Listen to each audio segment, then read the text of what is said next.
महाराष्ट्र में एक बार फिर सियासी खेला होने की आशंका जताई जा रही है। माना जा रहा है कि इसी साल होने जा रहे विधानसभा चुनाव से पहले महाराष्ट्र में एक बार फिर बड़ा फेरबदल देखा जा सकता है।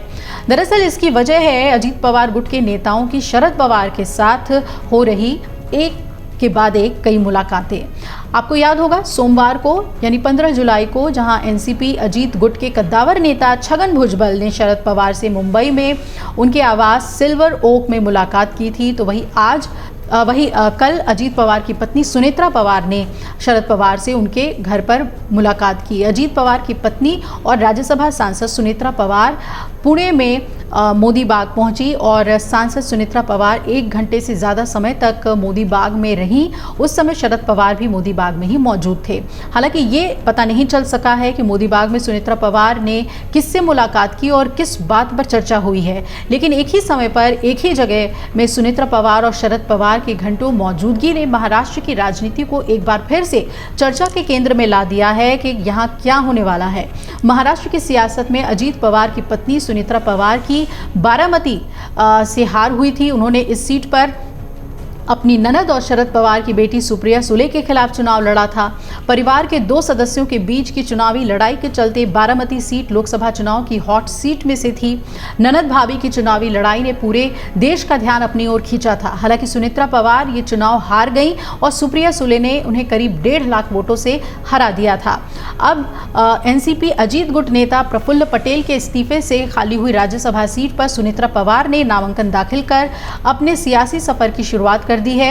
लोकसभा चुनाव के बाद ये पहला मौका है जब सुनेत्रा पवार और शरद पवार के बीच मुलाकात की खबरें सामने आ रही हैं। शरद पवार के आवास मोदी बाग में सुनेत्रा पवार करीब 1 घंटे रहीं और इसी तरह से अजीत गुट के नेता छगन भुजबल भी शरद पवार से जब मिलने पहुंचे थे तो वहां घंटों रुके। दोनों नेताओं के बीच तो करीब 1.5 घंटे तक बात भी हुई। ऐसे में सवाल ये उठ रहे हैं कि क्या सुनेत्रा पवार ने भी शरद पवार से मुलाकात की, और शरद पवार से मुलाकात के बाद कल छगन भुजबल ने कहा था कि दोनों नेताओं के बीच मराठा आरक्षण के मुद्दे पर बातचीत हुई है।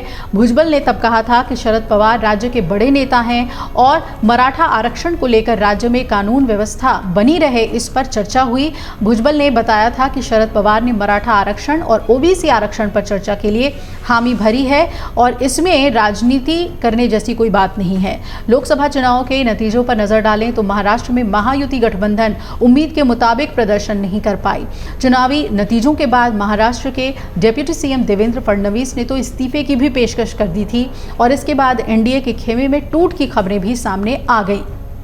अब ऐसे में माना जा रहा है कि विधानसभा चुनाव में पहले तमाम दल अपनी अपनी खेमेबंदी में जुट गए हैं, क्योंकि आने वाले कुछ ही महीनों में राज्य में विधानसभा चुनाव होने हैं। शिवसेना और एनसीपी 2 भागों में टूट चुकी है। ऐसे में चाहे महायुति हो या महाविकास अघाड़ी, दोनों ही गठबंधन के लिए सीटों का बंटवारा काफ़ी मुश्किल साबित होगा। जाहिर तौर पर हर पार्टी चाहेगी कि उसे ज़्यादा से ज़्यादा सीटों पर चुनाव लड़ने का मौका मिले, जिससे वो राज्य की राजनीति में और मजबूत हो। साथ ही गठबंधन की सरकार में मुख्यमंत्री पद के लिए भी विधायकों की संख्या बेहद मायने रखती है। ऐसे में अजीत पवार की एनसीपी क्या आने वाले समय में कोई बड़ा फैसला ले सकती है? क्या इन मुलाकातों के पीछे खुद अजीत पवार हैं या फिर कोई और बात है? ये तो आने वाला वक्त ही बताएगा।